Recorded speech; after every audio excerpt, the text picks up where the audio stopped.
capítulo 6 de Apocalipsis.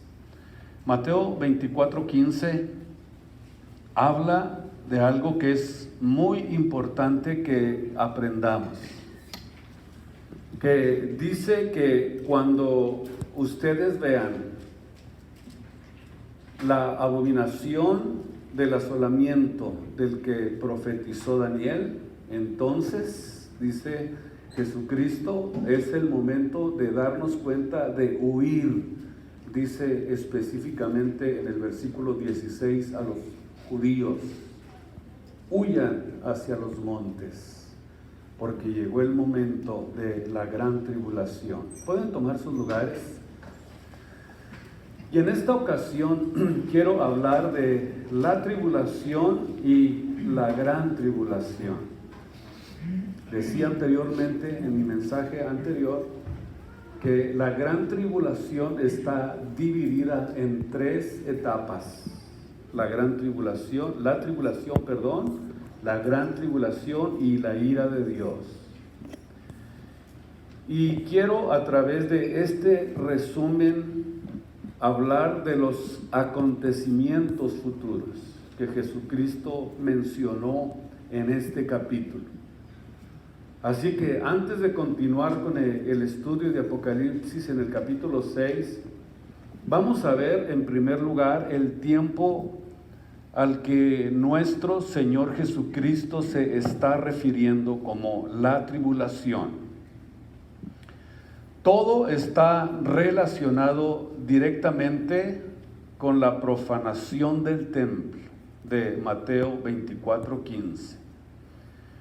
Dice Jesús: cuando vean que sucede esta abominación y que va a suceder en el lugar santo, está Jesucristo precisamente hablando algo que 650 años antes había sido dicho por el profeta Daniel. Ya lo miramos en nuestro servicio anterior, donde habla de este acontecimiento. Daniel 9:27, si quieren apúntenlos y después los leen con más paciencia. Daniel 9:27, Daniel 11:31 y Daniel capítulo 12, versículo 11, donde habla precisamente de esta abominación, de este asolamiento que va a suceder precisamente a la mitad de la semana de la gran tribulación. Estos versículos que les di hablan precisamente de ese acontecimiento. Y en 2 de Tesalonicenses capítulo 2, versículo 3, dice el apóstol a la iglesia que nadie los engañe en ninguna manera, porque esto no va a suceder, dice el apóstol, sino antes de que venga la apostasía. Cuando esté en su apogeo la apostasía, entonces el siguiente paso es que se manifieste, según el apóstol, el hombre de pecado, el hijo de perdición, oponiéndose, dice el versículo 4, y levantándose contra todo lo que tenga que ver con Dios o que se adora. Y luego dice, tanto que se asienta en el templo de Dios, aquí está la abominación, haciéndose parecer Dios. Este surgimiento es el cuerno pequeño de Daniel capítulo 7, versículo 8, y es la bestia de Apocalipsis capítulo 13, y que también es conocido por la mayoría como el anticristo. Todo esto que les estoy diciendo, yo quiero que ustedes estén muy alertas en sus mentes para poder ir comprendiendo lo que estamos enseñando. Dice el apóstol que se exalta a sí mismo y se opone a Dios con su entrada blasfema en el templo. Naturalmente, en el templo en Jerusalén, a la mitad de la semana, cuando dice que hará parar los sacrificios o los continuos sacrificios, y es de alguna manera un hombre que traiciona el pacto que había hecho con los judíos por 7 años. Pero a la mitad de la semana se les voltea completamente y comienza a declararse a sí mismo como Dios y a exigir la adoración del mundo entero.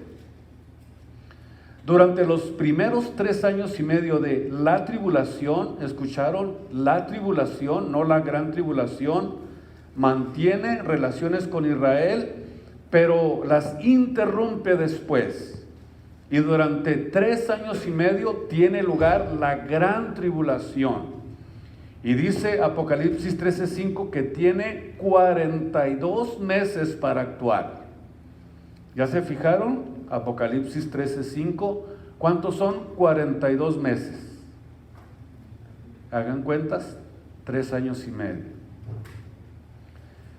De acuerdo a lo que dice aquí la Biblia, tiene estos 3 años y medio para actuar y eventualmente termina con la ira de Dios, eventualmente después de este acontecimiento. Y en el versículo 8 de segunda de Tesalonicenses dice: entonces será manifestado aquel inicuo. ¿De quién estamos hablando? De el anticristo, el cual el Señor matará con el espíritu de su boca y lo destruirá con el resplandor de su venida. En el momento determinado por decreto de Dios, por decreto divino, a la mitad de la semana, cuando Dios quite la resistencia, vean ustedes hasta qué tiempo Dios quita la resistencia, hasta qué momento Dios remueve lo que impide para que tome el control absoluto del mundo. Cuando Dios quita esta resistencia divina, se le permitirá por fin a Satanás, por medio del anticristo, quien ha promovido todo el tiempo el espíritu de iniquidad para cumplir su deseo de imitar a Dios en todos los aspectos. Esto lo hace al tomar posesión de un hombre que hará su voluntad en un intento, pudiéramos decir, totalmente desfachatado, si sería la palabra correcta, de imitar a Jesús en lo que hizo en su muerte y en su resurrección. Y al hacer este acto, el anticristo aún más, pudiéramos decir, confirma en muchos que efectivamente, aparentemente, Él es Dios. Y esto, forma parte del plan de Dios para la consumación de la maldad y el juicio final en el día del Señor. Esta profanación del templo va a ocurrir exactamente a los 3 años y medio, según Daniel 9:27, a la mitad de la semana, porque estamos hablando de semana de años. Y lo hace para sacrificar puercos. Aquí es donde está la abominación. Para sacrificar animales impuros, para sacrificar animales de los cuales Dios no les dijo a los israelitas que le ofrecieran. Así también como lo hizo Antíoco Epífanes, rey de Siria, cuando invadió Jerusalén en el año 168 antes de Cristo. Dice la historia que transformó el altar en un santuario para Zeus y sacrificó cerdos en él.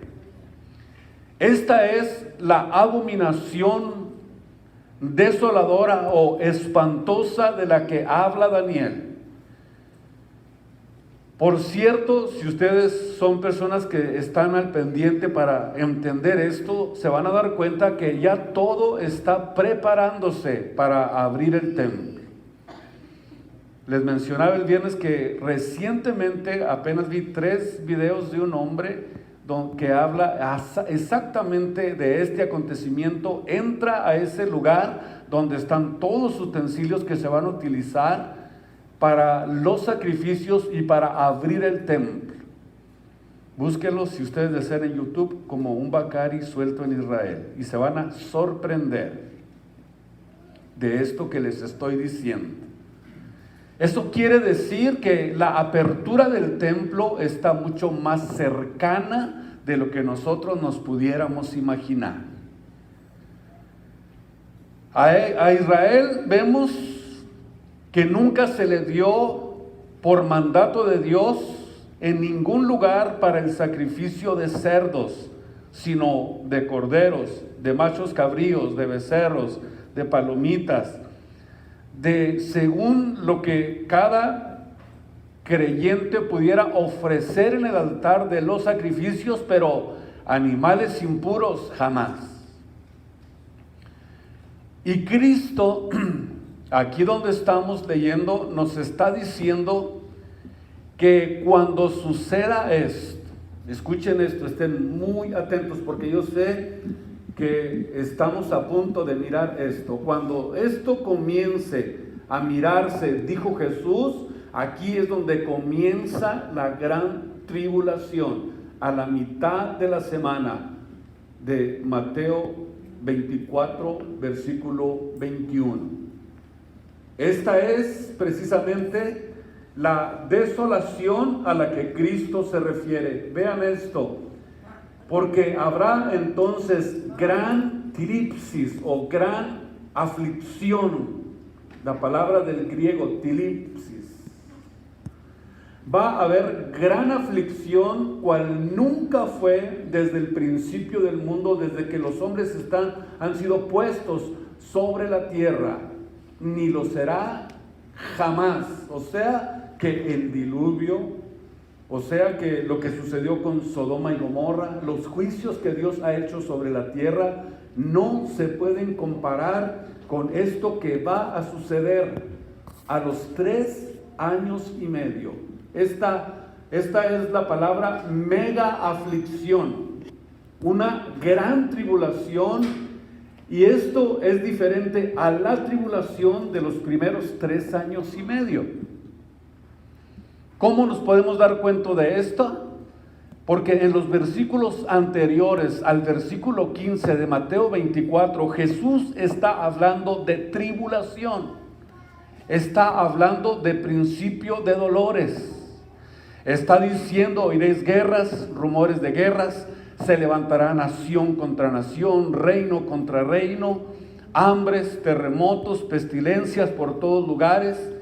Y dice también en este tiempo de tribulación que muchos serán entregados para ser afligidos y os matarán, y seréis aborrecidos de todas las gentes por causa de mi nombre, y muchos serán escandalizados y os entregarán unos a otros. Y también habla de que se levantará un tiempo de falsos profetas, de engañadores, de gente que va a venir levantándose y engañando falsos profetas, y por haberse multiplicado la maldad, la caridad de muchos se resfriará.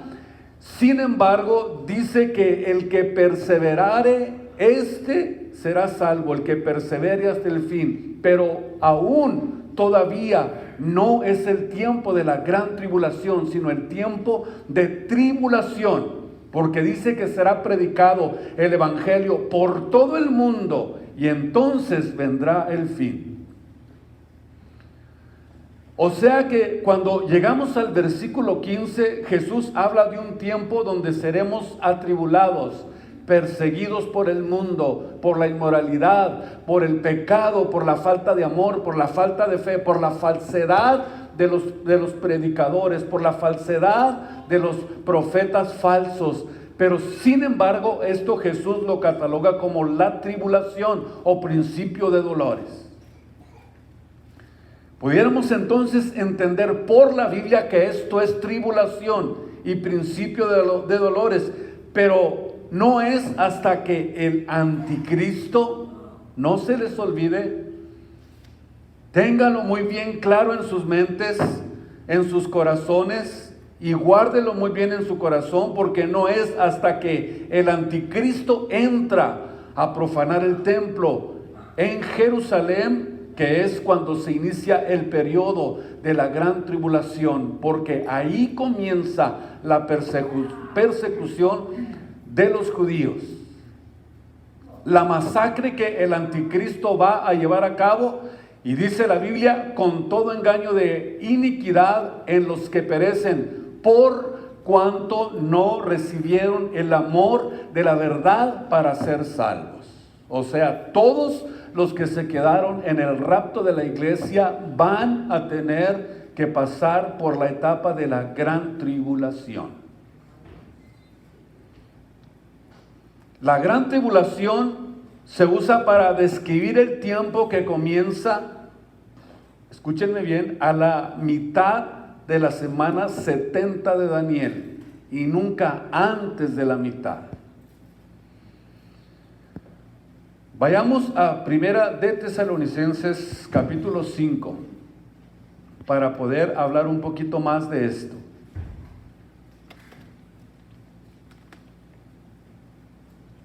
Primera de Tesalonicenses capítulo 5 y versículo 1. Aquí vemos que en Tesalonicenses, o los hombres, o las mujeres, o los hermanos de Tesalónica estaban muy interesados por saber los tiempos y las dispensaciones, y le preguntaron a Pablo, pero acerca de los tiempos y de los momentos, dice Pablo, no tenéis, hermanos, necesidad que yo les escriba. Yo me imagino que le preguntaron a Pablo y Pablo les dice y nos da muchas pistas para entender esto. Acerca de esto, dice Pablo, no es tan importante ni tan necesario que yo les escriba de esto, porque ustedes sabéis bien que el día del Señor, ¿cuál es el día del Señor? El día de la ira del Señor. Por ejemplo, en la Biblia, el día del Señor, existen 19 usos de la frase de el día del Señor en el Antiguo Testamento y 4 en el Nuevo Testamento, y se usa para describir los juicios de Dios.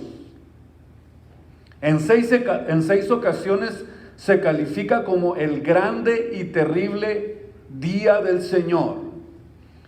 Y aquí el apóstol Pablo se refiere a ese aspecto del día del Señor que concluye el periodo de la tribulación, cuando se levanta este personaje a la mitad de la semana y comienza una nueva etapa dentro del periodo de los 7 años.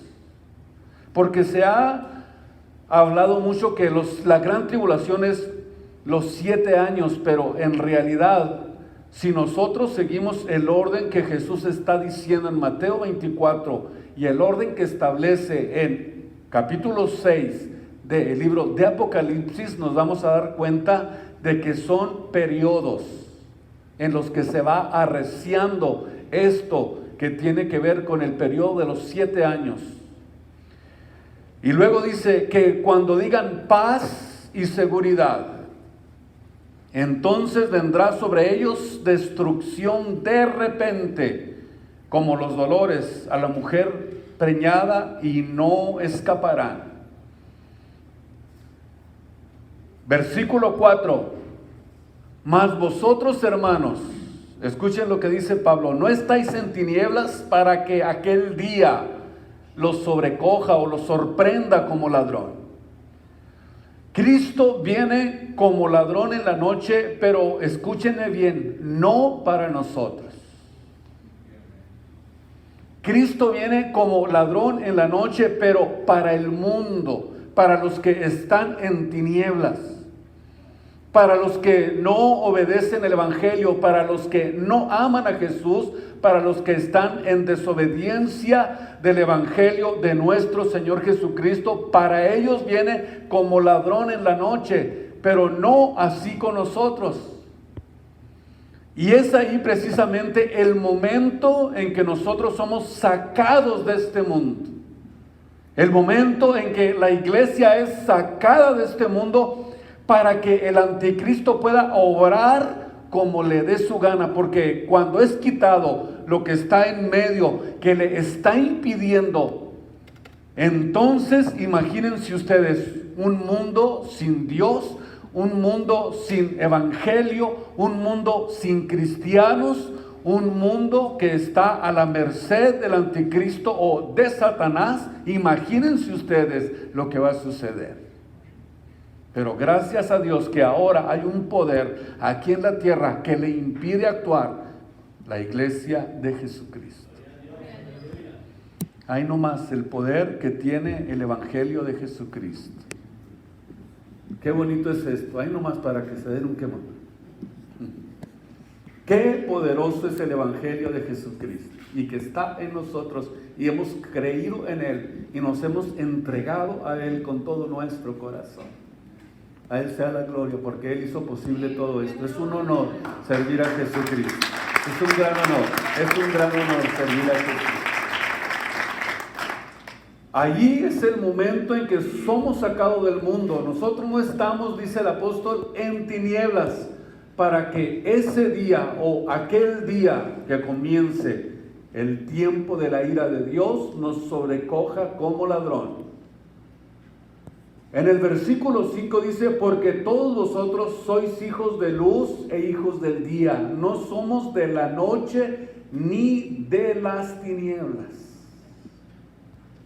Los que van camino al cielo, escuchen esto, viven en una dimensión distinta, en un ambiente diferente, y se le llama en la Biblia el reino de la luz. Porque dice la Biblia que cuando creímos en Él, fuimos trasladados de las tinieblas al reino de la luz admirable de Jesucristo. Miren ustedes la diferencia que existe de estar en la luz y estar en las tinieblas. Yo creo que es tiempo de tomar en serio el evangelio.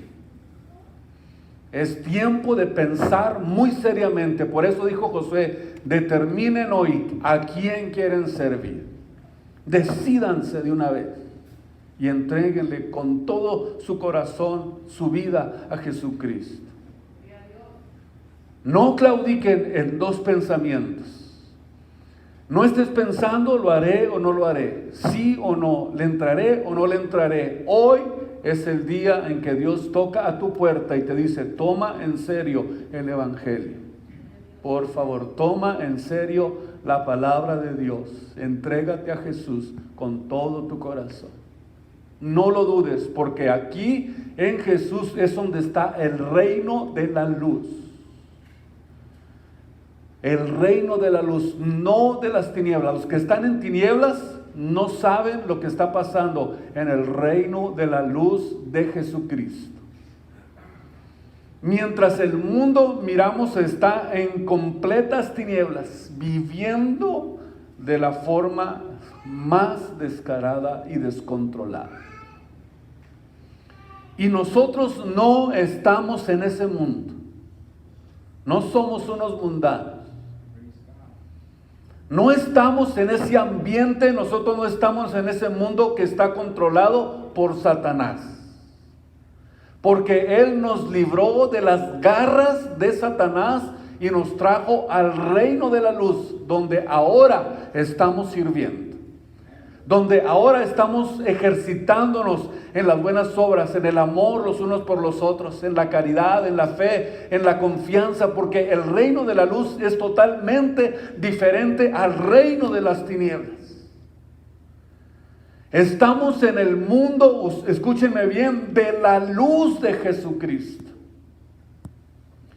Y tú no tienes por qué estar confundido si eres hijo y miembro de la familia de Dios. No tienes por qué estar confundido. Estás seguro en las manos de Jesucristo y sabes que esta palabra es la verdad y que la verdad se antepone ante toda mentira del diablo, y Cristo va a cumplir su promesa de sacarnos de esta tierra. antes de que la ira de Dios caiga sobre este mundo. Dice el versículo 6, por tanto, no durmamos como los demás, antes velemos y seamos sobrios. Dormirse en la Biblia es bajar la guardia. Como decir, ya he sufrido demasiado, ya no puedo más, ya me siento acorralado, ya siento que no puedo avanzar, me pasa esto, me pasa lo otro. Mejor comienzas a apartarte y a bajar la guardia. Pero óigame bien, puesto que los cristianos están en luz, no deberían dormir de ninguna manera en la indiferencia espiritual y la complacencia propia. No te ames tanto, no te consientas tanto, más bien piensa siempre cuál es la voluntad de Dios para mi vida. No pienses en la propia complacencia. Los cristianos debemos de llevar una vida vigilante, equilibrada, bajo el control absoluto de la verdad, de la Biblia, porque es aquí donde está el manual que necesitamos para aprender a caminar debidamente en la luz de Jesucristo. Y cada vez que vamos a la Biblia recibimos luz.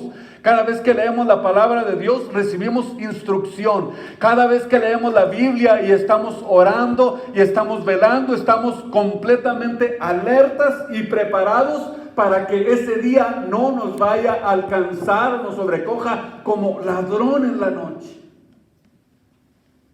Dios desea este tipo de actitud en cada uno de los cristianos que dicen que aman a Jesucristo y que le sirven a Él con todo su corazón, porque dormirse es bajar la guardia completamente y dejar de velar y dejar de orar y dejar de estar recibiendo la luz del Evangelio en nuestras vidas. Sin la luz del Evangelio nuestra vida espiritual se apaga y ya no hay luz en nosotros.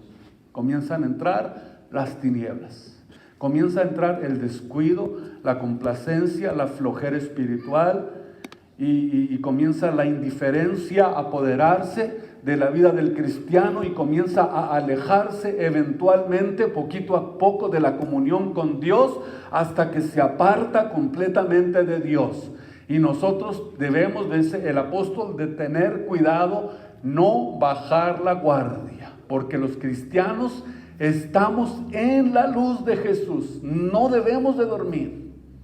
Antes, dice el apóstol, velemos y seamos sobrios. Velemos y seamos sobrios. Tenemos que estar alertas, cristianos. Debemos de estar en una vida de vigilancia completa, despiertos, porque no nos ha puesto Dios para ira, sino para alcanzar misericordia, para encontrar salvación. Nos ha puesto para que seamos nosotros verdaderamente la luz del mundo. Es la única luz que hay en el mundo, los cristianos. Y la única sal. Sin los cristianos, el mundo no tiene luz ni tiene sabor. Wow, qué impresionante es esto. Porque no nos ha puesto, dice el versículo 9, Dios para ira, sino para alcanzar salud o salvación. Es la palabra del griego sotería y significa ser rescatados del peligro. Esto es impresionante lo que está diciendo el versículo 9 donde estamos. Porque no nos ha puesto Dios para ira, sino para alcanzar ¿qué? Salud o alcanzar salvación por medio de nuestro Señor Jesucristo. Y al decir la Biblia que nos dio salud, lo repito, es la palabra soteria del griego, que significa ser rescatados del peligro, rescatados, salvados, arrebatados, porque no nos ha puesto Dios para ira, sino para alcanzar rescate por medio de nuestro Señor Jesucristo.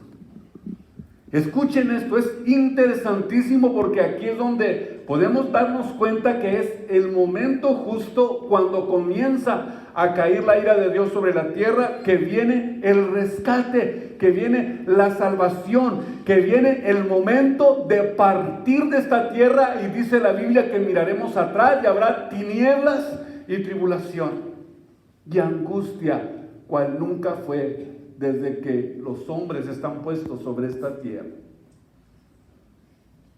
Esto significa que seremos rescatados de la inundación que vendrá sobre este mundo. De la inundación. Y en los versículos Mateo 24, 27 al 29, dice que como el relámpago que sale del oriente y se muestra hacia el occidente, así será la venida de Jesucristo. Porque donde quiera que estuviere el cuerpo muerto, ahí se juntarán las águilas. Luego después, escuchen esto, aquí es donde comienza a caer la ira de Dios. Versículo 29. Luego, después de la aflicción de aquellos días, comienzan a suceder catástrofes que alteran completamente el sistema de la creación de Dios.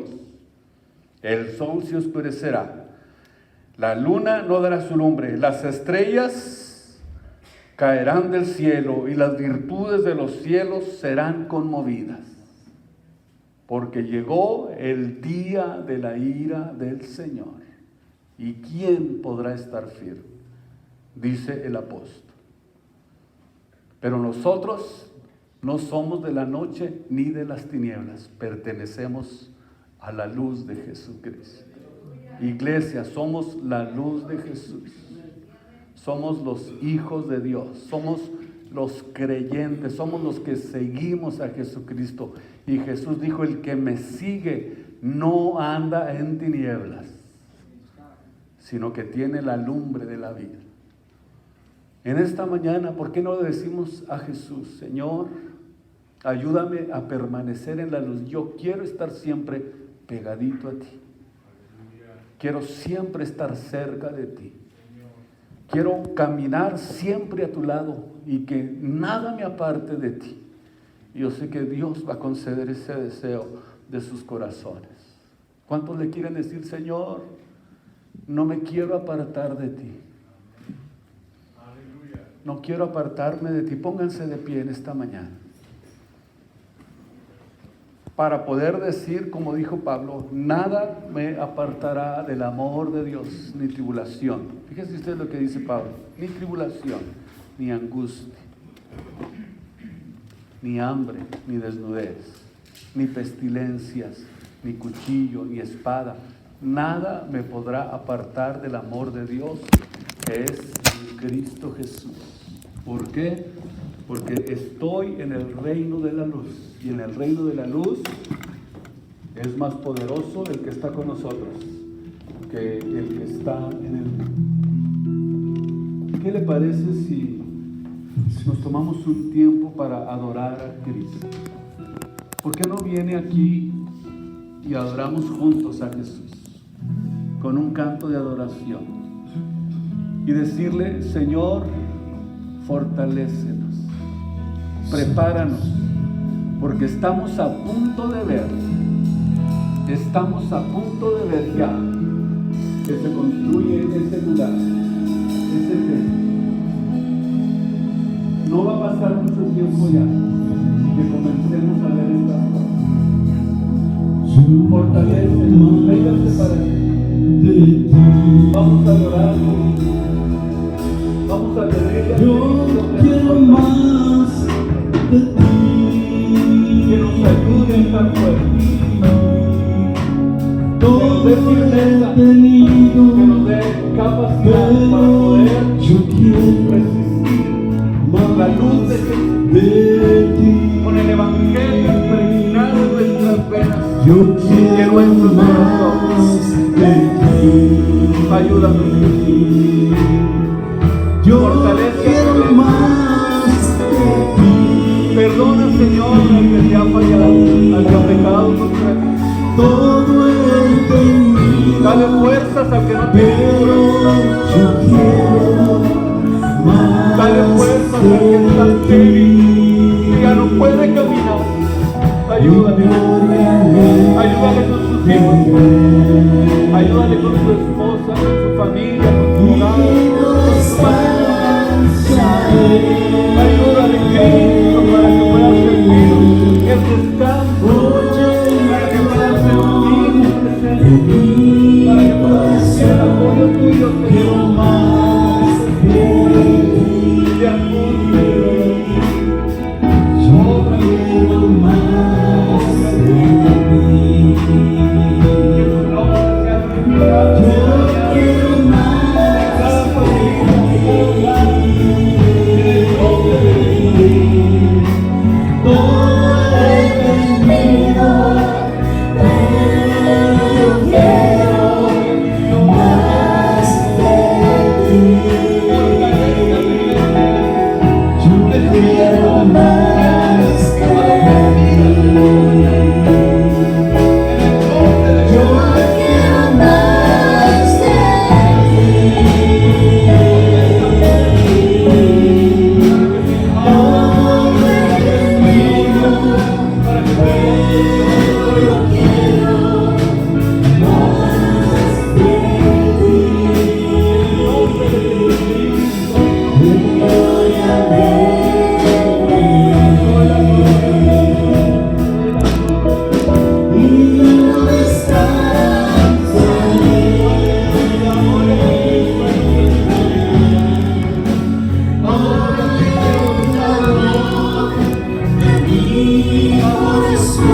yo quiero más de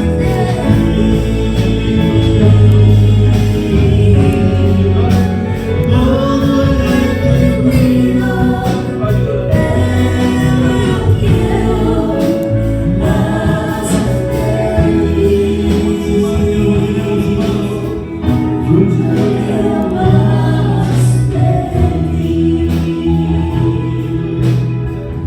Yo quiero más de